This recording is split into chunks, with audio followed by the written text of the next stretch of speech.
I'm going to read a quick little statement here. It talks a little bit about what we do on the Board of Zoning Appeals and then how it applies to the people that are going to be presenting their cases this evening. This is a brief overview of the functions of the Board of Zoning Appeals. The BZA is a quasi-judicial body, and as such, its role is similar to judge in a court case. The board will hear evidence and testimony that is factual and will make decisions based upon the facts that are presented. The rules are set forth in the zoning resolution and principles of law. Excuse me. Ohio Revised Code section 51913 requires that any township that has adopted a zoning resolution, and Auburn has one, to appoint a 5-member Board of Zoning Appeals along with 2 alternates. The board is empowered to hear and decide appeals and to authorize variances from the strict terms of the zoning resolution where the variances will not be contrary to public interest and where, due to special conditions, a literal enforcement of the resolution will result in unnecessary hardship. The BZA is also permitted and authorizes to grant variances where the spirit and intent of the zoning is upheld and substantial justice will be done. The BZA is empowered to grant conditional use permits. With this being stated, the board's proceedings are relatively informal, but in order to conduct an orderly meeting and allow all parties of interest, and that would include only contiguous property owners, that the opportunity to present the evidence necessary to assist the board's decision, certain procedures need to be followed. All interested parties will be sworn in. The applicant will be asked to present his or her evidence to support the requested appeal. The board will ask questions, and then all interested parties, being contiguous property owners, may present evidence concerning the appeal and ask questions regarding previously presented evidence. It is the applicant's burden to produce evidence to support their application. The board will not make the applicant's case for them. In order to prepare appropriate meeting minutes, each person who speaks will need to state for the record his or her name and address. The meeting will be continued, may be continued by either the applicant or the board. The board must base their decisions upon facts and not expressions of concern or non-factual matters. The action of the BZA does not become final until 30 days after the date of the meeting that the meeting minutes for this meeting are approved. Any appeals from the final decision of the Board of Zoning Appeals will be made to the Geauga County Common Pleas Court by any party of interest, and that again would be the contiguous property owners, but they must be present at the meeting. With that said, I'm going to ask anybody that's going to speak this evening, please raise your right hand and swear to tell the truth, the whole truth, and nothing but the truth. Great. And anybody that's going to speak tonight, I'm going to ask that you make sure you sign in at the entry podium. Old business, we have none. We actually have a rather unique case here that is, we have back-to-back or side-by-side properties, and they have the same request for the same instance here, or the same request from, and I'll read one of them, and I'll reference the second applicant's name. These are BZA 1403V. This is a request for a variance submitted by Michael J. and Marie Ann Rossiter. Is that correct? Yes. Okay. From the Board of Zoning Appeals Resolution, Article 3.01G, Fences and Landscaping. And in that states that fences, walls, and earthen mounds or berms shall not exceed 4 feet in height in any front yard or exceed 6 feet in height on any side or rear yard for a proposed 10-foot-high earthen sound mound located at 9905 Horseshoe Drive in an R1 zoning district in Auburn Township 44023. And BZA 1404B is the same exact request, but it's submitted by Donald T. and Mandy L. Noda, and they are at 9885 Horseshoe Drive, again in the R1 zoning district, Auburn Township, Ohio. These 2 yards are side by side. I'm going to let one of you two be the mouthpiece and explain what you're looking for here, and tell us what you want. Good evening. My name is Mike Roster. I reside at 9905 Horseshoe Drive. Basically, what we're looking for, we started this process actually at the behest of the Shelley Company, who you may be familiar with. They're doing the resurfacing of 422, and they had asked if they could use our backyard to put some of their excess material after they were finished. They wanted to build a sound mound using the excess concrete, and then use some of the fill dirt from our property to cover it and create a sound barrier back there. Since we put the request into this board, Shelley's decided that they're far enough along in their timeline that wouldn't actually work for them. So we're requesting a variance for hopefully down the road for us to do our own work. If you've seen the property, you know that adjacent to the 9905 lot, there's an additional 3-acre lot that has a stormwater retention basin. The spoil from that pond is basically, right now, it's in a big pile, sitting, straddling the property line. What we propose to do is pull that pile down and use that dirt to build a sound barrier or a small hill along the back of the two properties, the 9885 lot and the 9905 lot.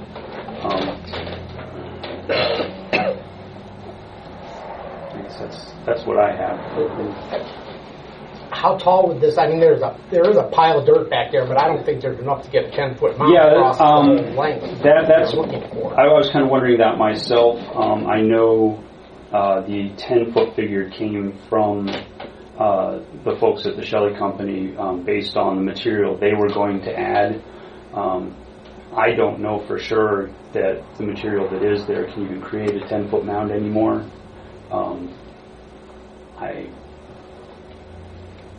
I would expect that it could, at least in the areas, but...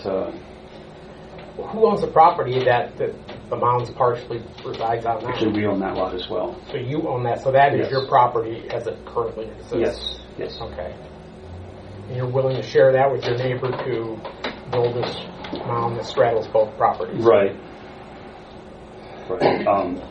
I think if you were to move that pile just to the rear of one of those properties, it would create a significant amount significantly higher than 12. I guess it would depend on how you graded it, but you could easily create a mound more than 10 feet tall. You don't intend to build a mound that exceeds the dimensions that the Shelley Company proposed, do you? No. As far as width, that's... No. Our intent was to use their site plan to do whatever work we can get done. But, So really the intention is not to do this immediately, but... Right. Well, originally, like I said, when we put the application in, there was a timeline, there was an urgency, and we were going to have them do the work more or less immediately. They're past the stage where they can actually make use of our property, so they're no longer part of the equation. When we could find time or the monies to do that work ourselves, we don't know yet, but we figured we were already on the slate to present to you for variance, so we might as well go ahead with that part of the process. Okay. I know there's some concerns about wetlands back there. Yeah. I know you've been in touch with the Corps of Engineers. Yes. We've worked with the Army Corps of Engineers, and we have a permit number for work done on that lot. We have a permit number to do the work as outlined in the site plan that the Shelley Company gave us. Basically, what would happen is the footprint of the mound, of the sound barrier mound, would encroach on some of the wetlands that exist on the south end of those properties. However, prior to the stormwater retention basin being put in, the area that is currently under the pile of spoil was wetland. And the intent then would be to allow that area to return to its wetland state, and that would offset the encroachment from the sound mound. So that's the Corps' way of taking away from part of it and adding the mound back in. Actually, I think it would actually add slightly more back in than what we were taking away, but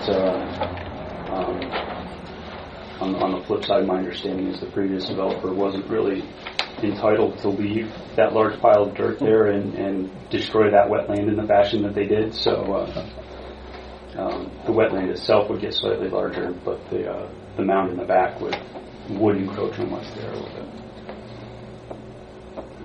Okay. Questions? Anybody on the board?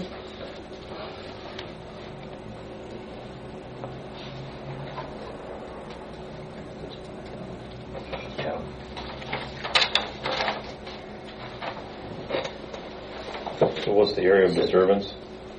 All this total?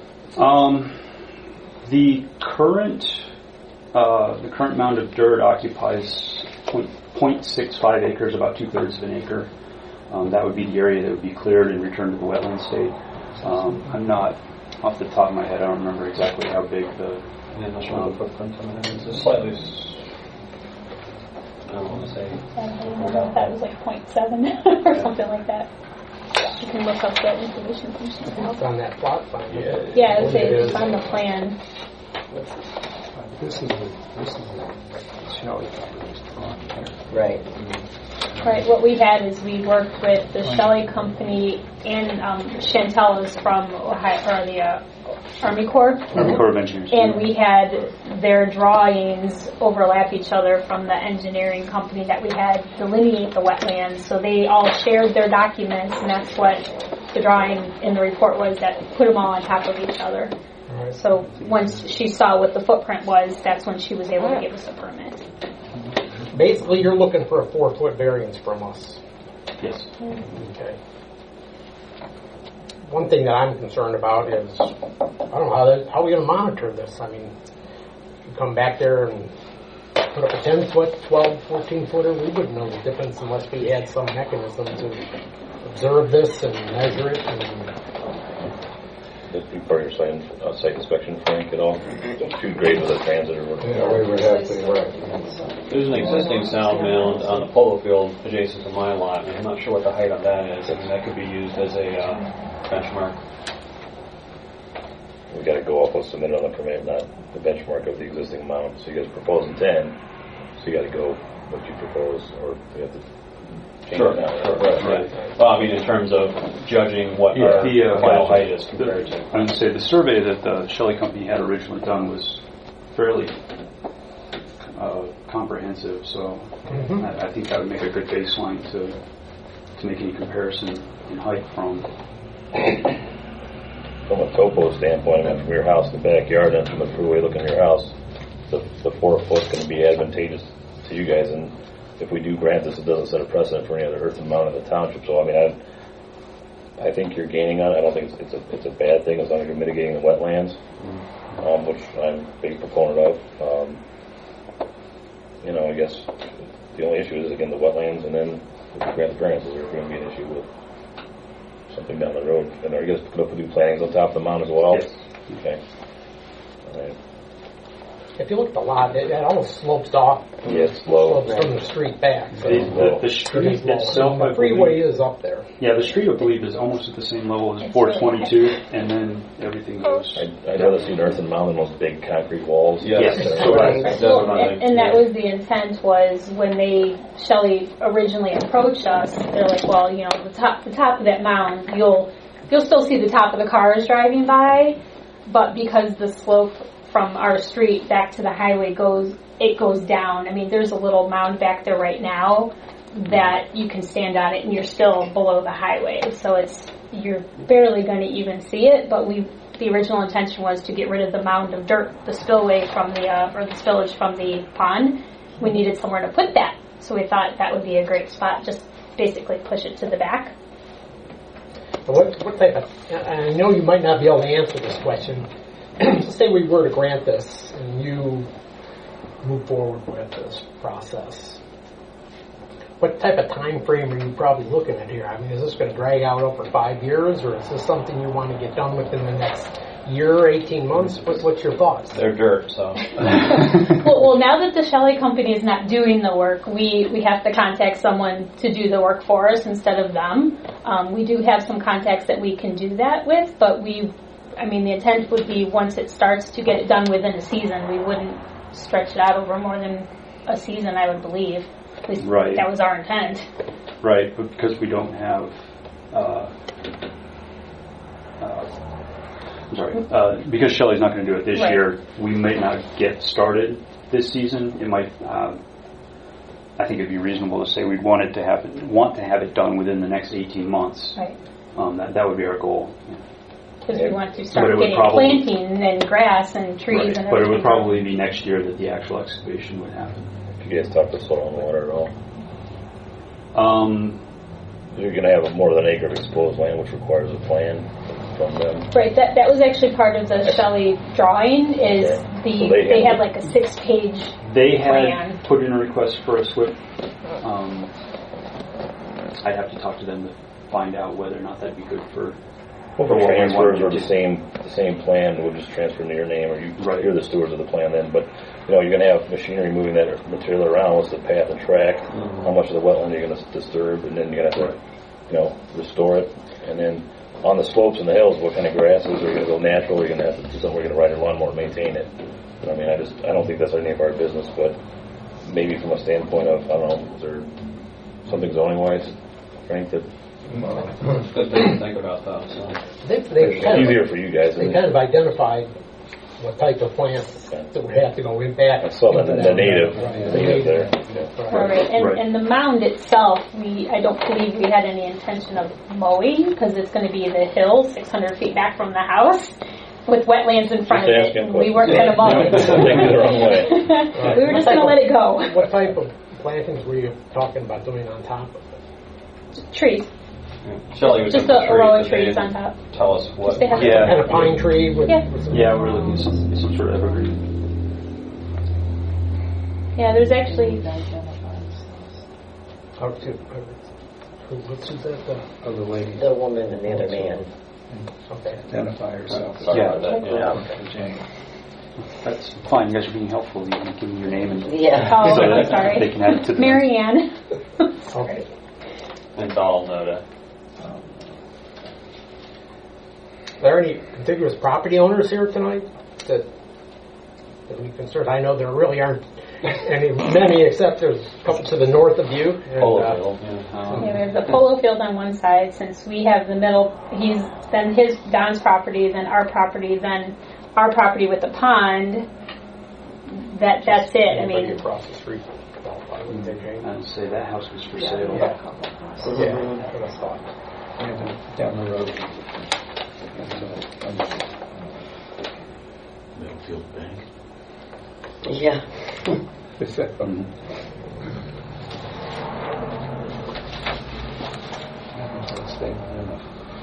If they stay within the 4-foot zone.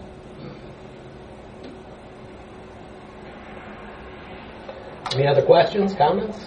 Brian, I would like to make some comments just for the record so that everybody is aware. First of all, I would like some guarantee or some engineering firm to tell us, to assure the township that if they do, in fact do this mound, that the fire pond / retention basin can still maintain the flow of water, because if you were to drive up there, all that water from the top of that hill does in fact end up down there, and if they disturb it, or they can that pond still handle it? Number one. Number two, that is a fire retention pond required in the subdivision, and do you realize that when you bought that property, you assumed the responsibility of that, to keep that up in good standing, and there's the fire chief there. You have to maintain it. You have to maintain it, so make sure that Yeah, that's... we didn't know that when we bought it. Well- We do now. right. What we were told. Okay, so we did buy it as is in Right. the the documentation, and we bought it primarily because it is adjacent to our lot. We didn't Sure. plan on building on it. We just thought it'd be really nice to not have someone else there, and we have the property. Well, I just That- want to make sure honestly. that you're aware that, Well- that is a fire retention pond. Right, It would the- require- No, we Yeah. did. Yeah, we were aware of that. Right. What I did want to make a point of, though, is when I did contact Java Soil right at the beginning of all this, and I had mentioned the pond and what the dirt was and everything, and she had explained in an email, which I have to get back to her. She says that the homeowners association covers all of that. There is no homeowners Right, association. so now you assume responsibility. Right, so this document she was referring to doesn't exist. So Right. I didn't know what she was talking about. So somewhere along the lines before we bought the property, all of that was not taken care of properly.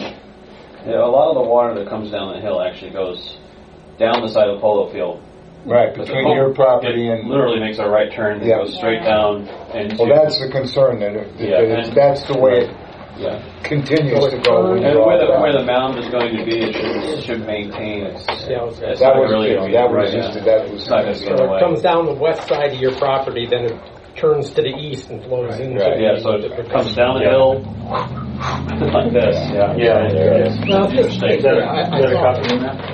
Yeah, You see, it comes down here. This area back here is already higher than, well, either than the ditch or most of this, the rest of this wetland. It literally does come down here and just flow this way. All we're going to end up really doing is diverting it. So as long as you maintain the drainage, between the freeway right away and the base of the toe of your mound, you'll be okay. Right. So you want assurance on that. Yeah, So who's that's- going to monitor that? Yeah, Who's responsible for Well, monitoring that? that's what we need to get soil and water involved. They're the experts in that area, not myself. right. We use them, and I believe you do have Make sure we're in free your of file, you water. do have a letter from Chagrin Watershed Partners, who, I don't know if you've seen this, but this is a letter from Amy Bernstein, who is from Chagrin Watershed Partners, and she's the one that does our wetland studies and so forth, and she has suggested that, that we make sure that you contact Soil and Water, and Soil and Water is made aware of the situation, and so that she is our wetlands expert. And when I met with the gentleman from Shelley, I told him, it is a wetlands. It could be it was a Category 2. It could be a Category 1 now, or it could be a Category 3, or it could have gone away. But it's over 10 years old, and that's why you have to go to the Army Corps. I told him, I said, I can't give you permission to work in the wetlands, because without the Army Corps' approval. And they did not realize there was wetlands there, until we met. But they were up front, and I got to commend them. They came in, and we want to do it what's right and everything. But when they said it was going to take 6 months, they said, we don't have 6 months. So we ended up hiring a private firm to do the delineation. Right. It was quick, or not quick enough apparently, but we tried. Well, I know. I appreciate that. When you deal with the Army Corps of Engineers, you're at their mercy. And I have to say she was very responsive and very quick.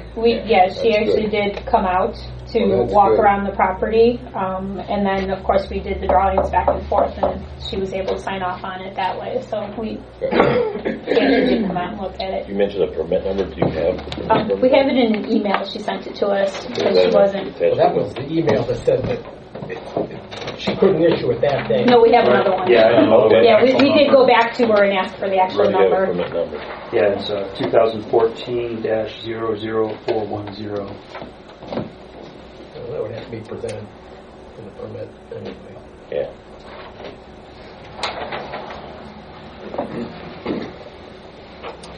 Yeah, the key to my concern is that you stay within the boundaries of your request. And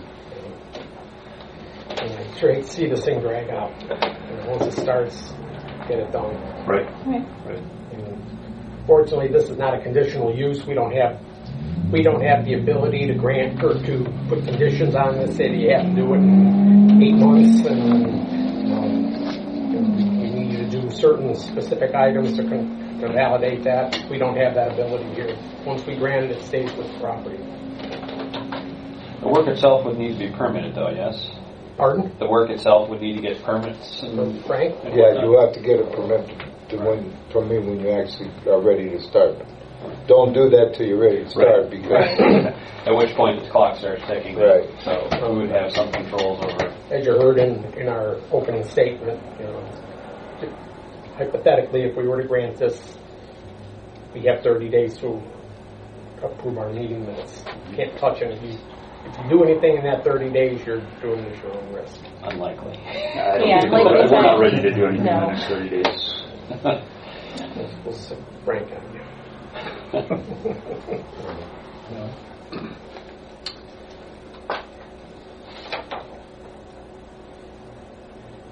When do you want to move forward with that visual site of the permit? Well, I'm a little uncomfortable without physically seeing the permit. Correct. However, and we can't put a condition on it until you produce the permit. We're going to grant this, and we could say, we can't say, look, we're going to vote on this and grant it with the understanding that you're going to issue a permit to Frank with your application for zoning. Okay, we're taking the risk on that. We haven't seen a piece of paper yet. We know it has a number. We've been told it has a number. So it's a little risk on our part. So, in my personal opinion, I would like to see the permit issued before we voted on this. Yes. I don't know the rest of the board how you feel about it. We can recess what we've done. I think we've heard your information. It's very clear and precise on what you intend to do. Personally, I'm comfortable with it. I'm not speaking for the rest of the board, but we really need to see that permit before I think we'll vote. And Jane, when's our next scheduled meeting? 10th of June. June 10th. June 10th. Can you produce a hard copy of that to the township prior to that meeting? The physical copy of the Army Corps of Engineers Army permit. Corps of Engineers permit. I think we can do that. Yeah. If you can do that, then we will. I would recommend that we recess this case, and then we resume it on June 10th. We will hear the, and then at that point, once we're comfortable that everything, all the paperwork is in place, and we will, I think, be in a position to take a vote on it. Is everybody comfortable with that? Okay, well, a motion to recess. Second. Mrs. Speller? Yes. Mr. Friedberg? Yes. Mr. Stewart? Yes. Mr. Pittman? Yes. Okay. So that handles BZA 1403B and BZA 1404B. For right now, those are both recessed. We have one other item here on the agenda. Our next item is BZA 1405C. This is a conditional zoning certificate request submitted by Christopher Smith for self-storage facilities, which is 5.03G, to be located at 9845 Washington Street in a B1 zoning district. Chris, if you want to present your case to the board here, all yours. Okay. I'm asking to, I bought the Hooks' property, which I'm not sure you're all familiar with, but Mr. Hooks was there for a very long time, and he's passed away, so I bought the property. I own a self-storage facility next door to it now, and which is a conditional use. It's full, and I'm looking to build more next door. I've kept my place clean, and it runs well. All the conditions we followed as was asked for before. And I've submitted a plan, I think, that qualifies all the conditions that are asked for, and that's what I'm asking for. Okay. And my name, by the way, is Christopher Smith. I wasn't sure if I said that myself. Your sign. Yeah, it's on my shirt. Now, I know there's a pretty extensive list of items in our zoning resolution to allow for this particular type of operation in the zoning district. And we pretty much have followed those over the years pretty closely. There's a few items here that I had concerns over your site plan that I was hoping you could address, and that's one of the reasons why I asked our fire chief to be here this evening. One of the concerns I have is egress and in and out of your site for your equipment, Chief. And I don't know if you've had a chance to look at this or. I did. I don't see any problems for us as far as egress goes. Also, since I have the floor, I might mention that the existing standpipe he has in there will also serve for the additional buildings. When you say the existing standpipe, where is it located? It's runs right down the property line between his property and Hooks' property. Okay. And stops just short of where the storage units start in. That was one of our requirements back when he did the original units. He put that in, but that's close enough to the new buildings that will serve for them all. Okay. Now, do you plan on consolidating these properties at any time, or are you going to keep them separate? Today, it's not my intention, but someday it may. So. Okay. I think the standpipe was an option, and it is an option in conditional use, and it is right here at the end of this building. So it's actually on your business property. It's on my business property. Right. But, it's there if it's needed. I think the technology, has changed since we've done that as far as fire trucks and everything else. We've changed our mode of operation a little bit, too. Yeah. Now our trucks carry LDH, which is 5-inch hose. 1,000 feet of it in the back of the truck. So when we have long driveways, we deploy that hose, and that's what we use to supply our engines when we got any distance we have to work with. So quite likely nowadays, the guys would deploy the LDH out and not even use that standpipe. Okay. So it's changed. It's actually a better evolution what we're doing now. The problem with dry standpipes is you have to maintain them.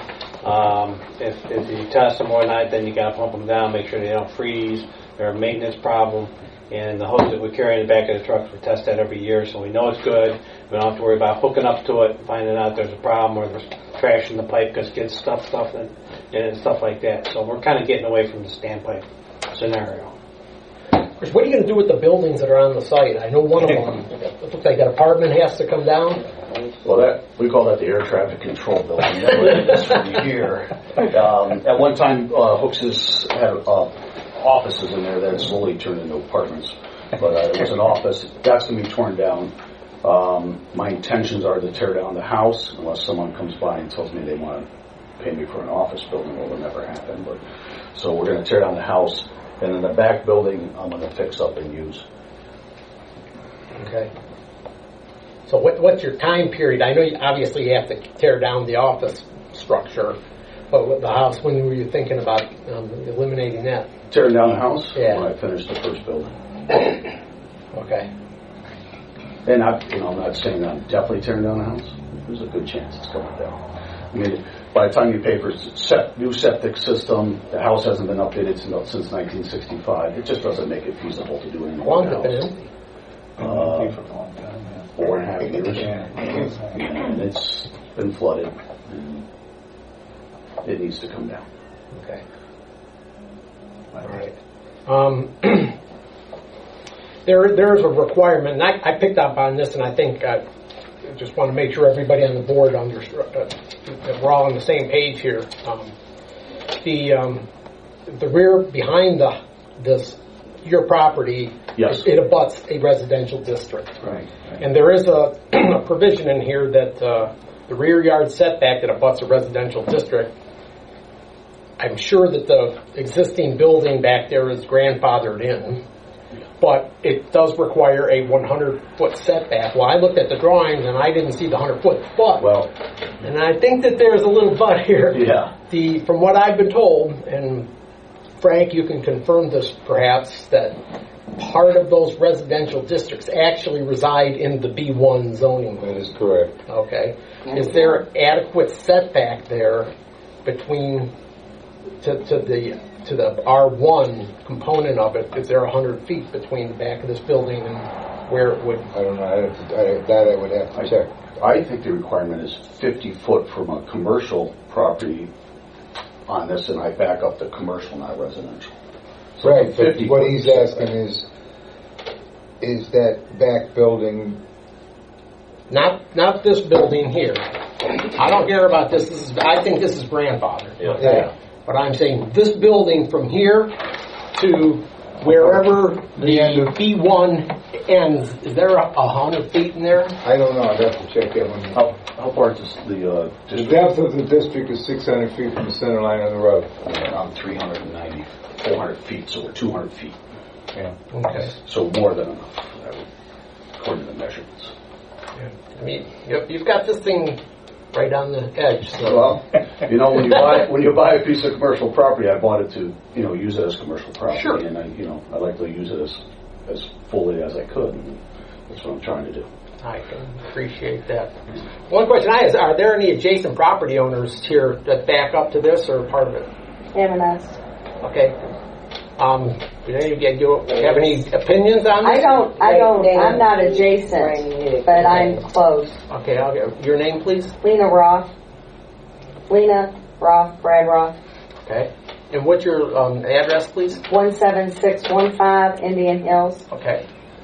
He's the one who's... And let me see who the he is. Chris, could you move? I'm sorry. My name is Heath Robertson. I reside at 17599 Indian Hills. Okay. Directly behind him. Okay. All right.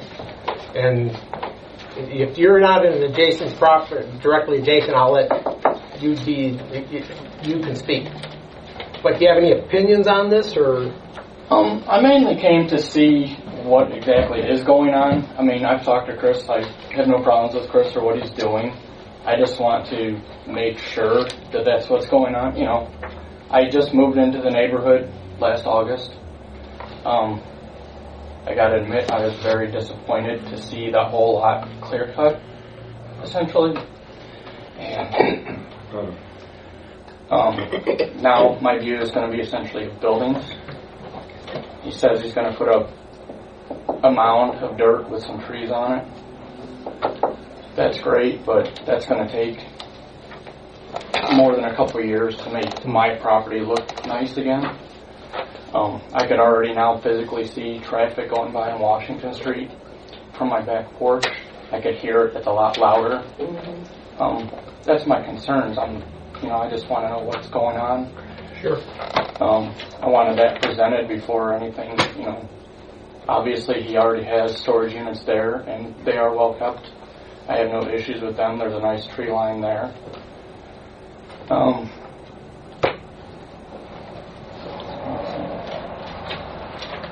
Another issue was going to be, my question is how close can these storage units be built towards my property? Because regardless, I'm going to see them for the next 5 years easily. Sure. I do think that drastically is going to affect my property value. The reason people move to Auburn Township is because they want some land, want a nice view. They don't want to see commercial buildings in their backyard.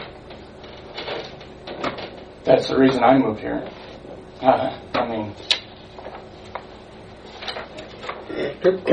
But I know it was mentioned about putting some kind of earthen mound or some plantings back there. What was your thought process on that? My thought process is, first of all, I don't think it's required by zoning that I do any type of.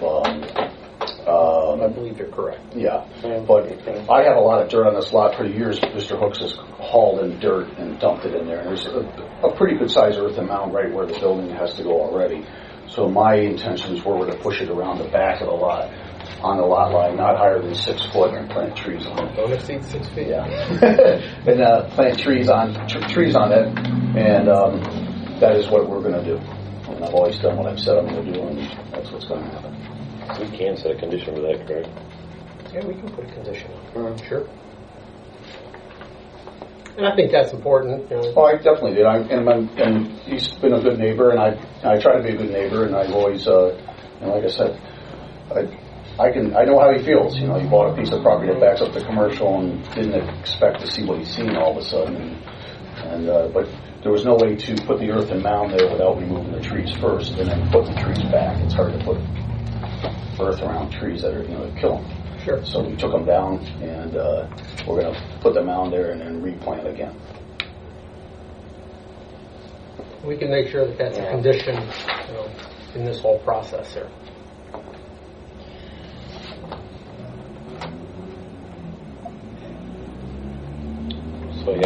clip-on lighting here. They're all down lighting with diffusers and/or cutoffs that are going to keep it minimal. Yeah, I submitted I saw those lights. on the where I'm going to put them. It's similar to what I have now. It's just the brand that I have now that changed, so I went with a LED unit, and I have full cutoff lighting now. Do you have similar lights at the existing storage units right now? Yes, and they're all full cutoff. Do you notice that, Mr. Robinson, on your property when the ones Not light? really the existing ones. No, they're very. I see more light from other places than I do myself. So they light up my lot better than I do. Yeah, it's pretty well spelled out what has to go in anyway. Yeah. Well, we've got a list of conditions that we have that we've used on similar cases. I don't think all of this applies, but our zoning resolution is pretty thorough on what's needed here. One question I did have, I know that it's required to have a fence across the front. I don't think that's required. Let's see here. Now, I didn't say you had to have a fence around the whole property.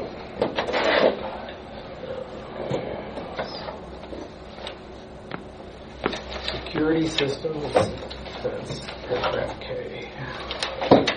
Yeah, that's the only thing that was on my desk. I had all highlighted, and I just opened up my folder. I'm like,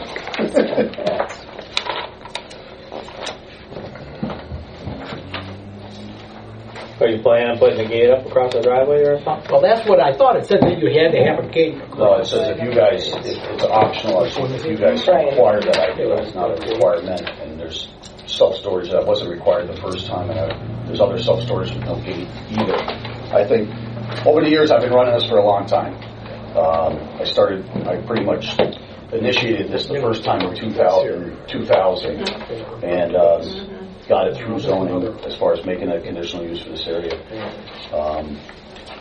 I have a gate now. We haven't closed it since the day it's been put up, and I haven't had any issues with any problems with controlling people going in and out. I don't think I've had any police reports or any type of police problems or any type of security issue. I've never had a break-in or anything, really. It's been a very good area. I think it's been a great use for the area and the property. Here's the question. It says the self-storage rental facility shall have a security system requiring the use of cards, keypad, keys, or similar security devices limiting access to tenants, as well as fire police officials when required. When required, if it's required. If it's required, but yeah, that's not the Board of Zoning Appeals doesn't make that decision. That's depend on our fire department whether they feel it's needed. No, actually, no gates is better for us because we don't have to worry about looking for keys. And we did talk about it in the event that there would be a gate or something. He does have a Knox box. Right, that's we can secure a key in. Right. So we could work with him on that, but it's actually better for us if there is no gate.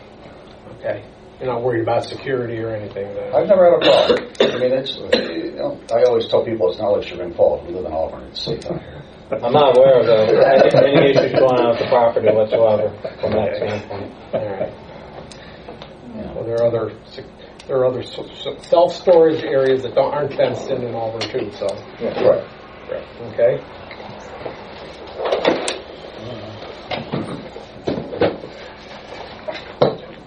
I'm just going through my notes here. So just to clarify, if you do put a gate up, we got to have access. Yeah, that would be by the knock box, correct? Right. Yeah. And I don't have any plans to put a gate up. I have all the equipment. I have a keypad and all that stuff. But just like I put up the gate, it just seemed like it was a bad idea. You know, making people come in and out and hit the gate and not being able to get access at different hours and stuff. So I elected not to do it and it worked out better, I think, that way.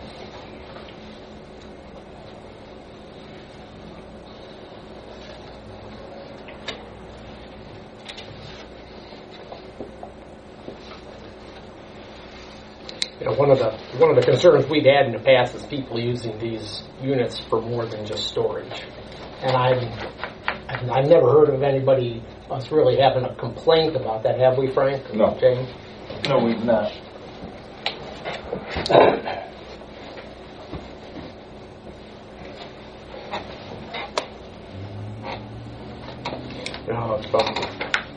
since this is a permitted use or permitted conditional use in Auburn, really the only thing that the Board of Zoning Appeal has the authority to do is apply conditions to it. And we have some conditions that we've used in the past for similar units, like I said earlier. I'll be more than happy to read them all. The Board of Zoning Appeals, board members can decide whether they apply or they don't. The first item I want to make sure on this list here is that the earthen dam, or the earthen mound, is constructed in the back of the lot with the appropriate landscaping that has to go with it. Okay? That would be, I guess, almost like the landscape buffer. We have here the minimum parking lot requirements must be met. Then that's already on the plans. Parking will not be permitted between the buildings. I think that's already spelled out in our items. And it also says there, unless you're 30 foot wide on a driveway, which is kind of contradicting there. If you read down in another spot, it says that the driveways are 30 foot wide. You're allowed permitted parking yes, between you're right, units. between them. And I don't. You're what? 25 feet? 25 on 30 in the back. The gravel would be 30 in the back in case, for extra parking. I've never had anybody park at one in all the years. Okay.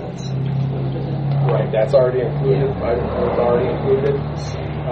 5, no flammable or dangerous material signs shall be posted. That's already part of our resolution. And a letter from the Auburn Township Fire Department shall be supplied to the zoning inspector that all signs and other fire department requirements have been met. Okay. No unit shall be used as a residential dwelling. I think that would be safe just to put in there just to protect the township. No units can be used to house animals. There will be no warehousing.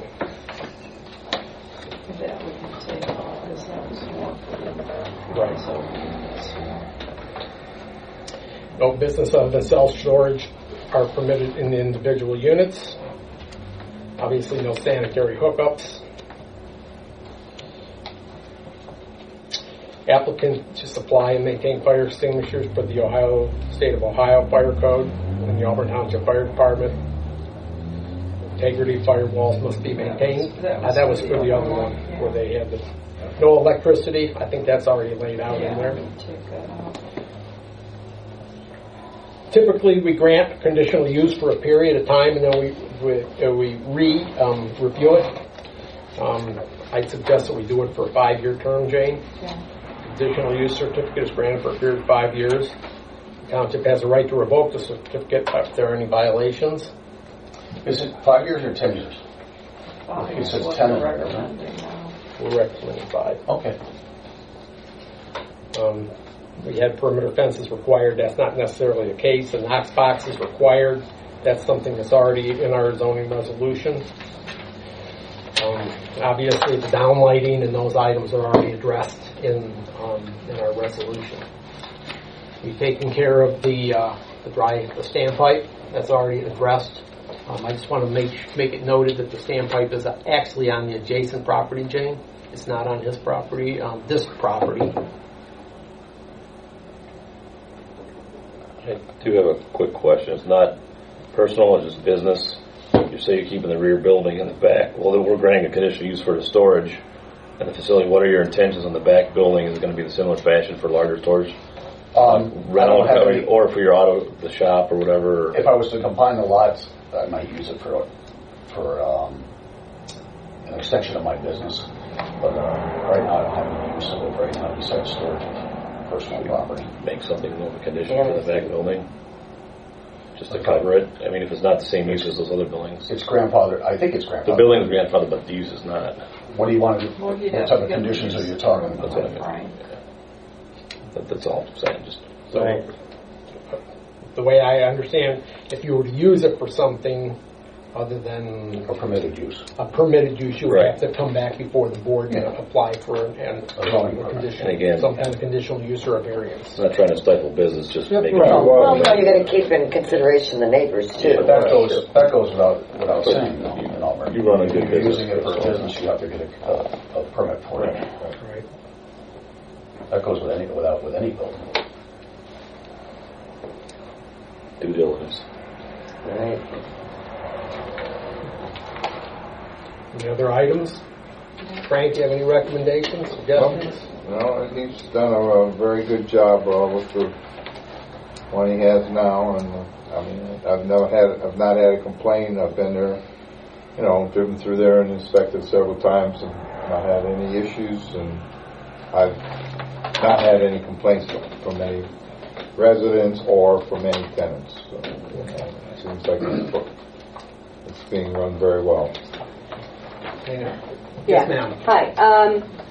And I know I'm not adjacent, but Yes. what affects his property affects my property. Okay? So I want to make sure that the mound with the trees, that is going to be done. That is a condition to do. And those are all season, so it's not just, maple trees. It will be evergreens. Okay. Because behind my property, that's not what it is, and it's been that way for a long time. But I will Okay, come so back. it has to have something that holds its leaves year-round and evergreen. Okay. I will revisit my property that's adjacent to me. And what about, how would you make this, I don't need commercial property. A little sliver of it. I don't need a little bit of commercial property, which is what my property is and what his is. Yeah. How do we get that rezoned back to residential? That was brought up a long time ago. I don't know. Frank would know better than I do. Yeah, I think that's something that would have to be taken up with the zoning commission. Zoning commission. But I think the issue was those lots are all different depths. Yeah, That could You can't draw a line and rezone, say, and I'm just talking, because we went through this in 2000, the same thing is, it's hard to move a line. If you were to move zoning district, you'd have to move the whole line. You can't stagger it lot to lot to lot. Okay, You could, I would I'm be not willing sure. to give up some of mine as long as I don't need a little bit of commercial property. I don't need it. It seems like it's clearly a loophole, is all the commercial. Absolutely, That's what it that's appears exactly to be. what it I is. can go back to when it started. The county, the zoning lines were cut way before the neighborhood was put in. I'm sure. Yeah, so at one time someone said, the zoning, the commercial is infringing on the residential. Well, it's really actually the opposite direction. The residential was infringing on the commercial, and this has come up many times. Oh, you know what? And I get that. You were there before that development or whoever. But my point is, let's put this residential area in, and let's leave a little bit of their property commercial. So it wasn't left that way. It was when they built the neighborhood. When they cut the neighborhood, they put it into the. Well, I don't think it makes no sense. I understand it makes no It just sense needs for to you, be but changed. it adds a little buffer to behind your house too. No. No, I mean, it's a loophole for, really. and not Chris, because Well, I Chris has understand what been you're a great saying. neighbor. Yeah, I mean, but I see it as a buffer to allow some So of for the, him to encroach on your property. well, and not Chris. No, Chris has make been a it, good I there are no understand. rules against the commercial, Right, against I understand. residential. Yeah, Right. that's exactly what the neighbors see it as.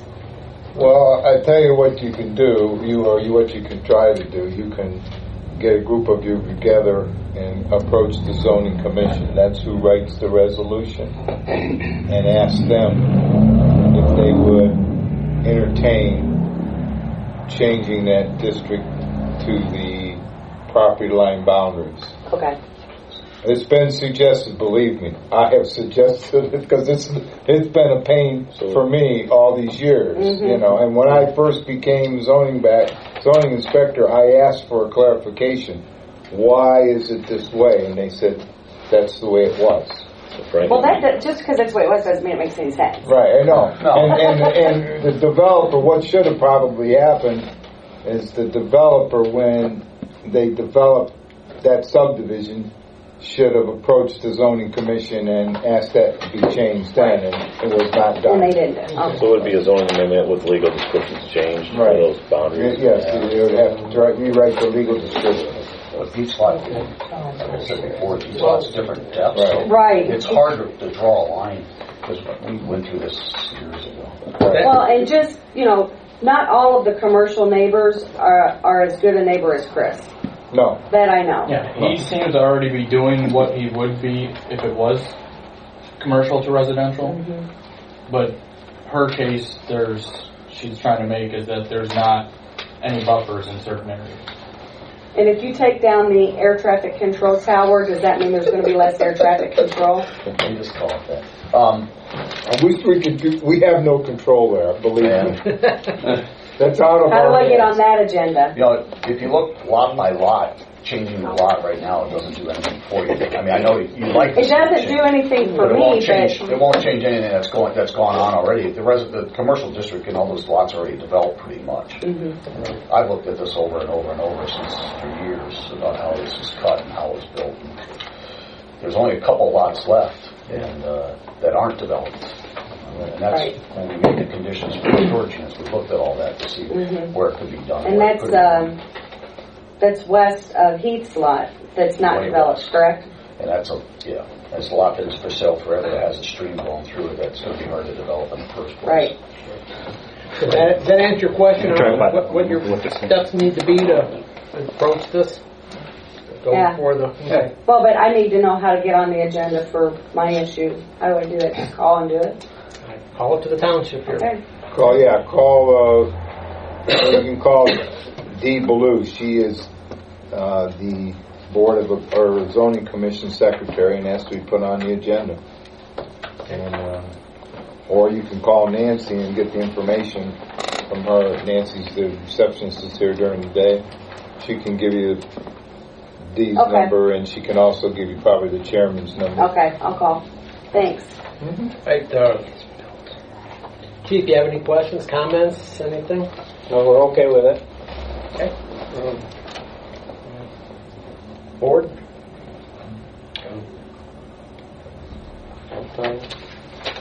A motion to approve. If we can find it. We have a motion here. I'll motion. There's a motion on the board for a conditional zoning certificate submitted by Chris Smith for a self-storage facility 5.03G to be located at 9845 Washington Street in a B1 zoning district, Auburn Township 44023. A motion to approve it. Second. We have a list of conditions. Jane, are you in a position to read them off, or do you can you go through them? Sure. All requirements for self-storage units is listed in 5.03G of the Auburn Township zoning resolution are included as conditions of the certificate. A landscape mound is to be constructed to the rear of the property with trees, i.e. evergreens. Minimum parking space.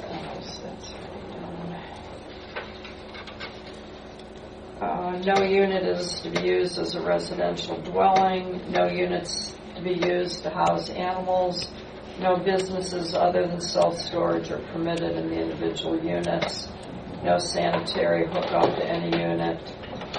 Applicant to supply and maintain fire extinguishers as per the State of Ohio Fire Code and the Auburn Township Fire Department. The conditional use certificate is granted for a period of 5 years, but the township reserves the right to revoke the certificate if there are any violations. Standpipe requirement was addressed by the fire department and stands on the contiguous property owned by Mr. Smith.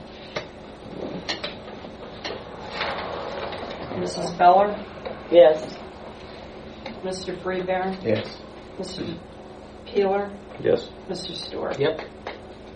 Motion granted. Motion granted. Thank you very much This for your time. 30-day period. No, we don't have a 30-day period. You're granted. Yeah. You can go ahead and proceed. Now he's got to get his Get your certificates, get all your drawings, get them in here, let's get them approved, and let Frank and Chief take another look at them.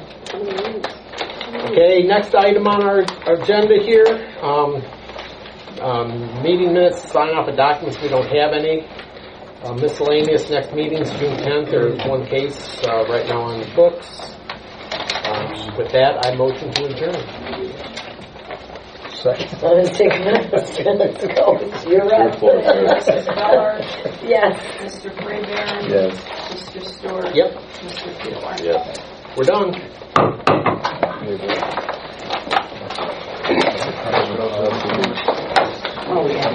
I agree. Yeah, Brian. Yep.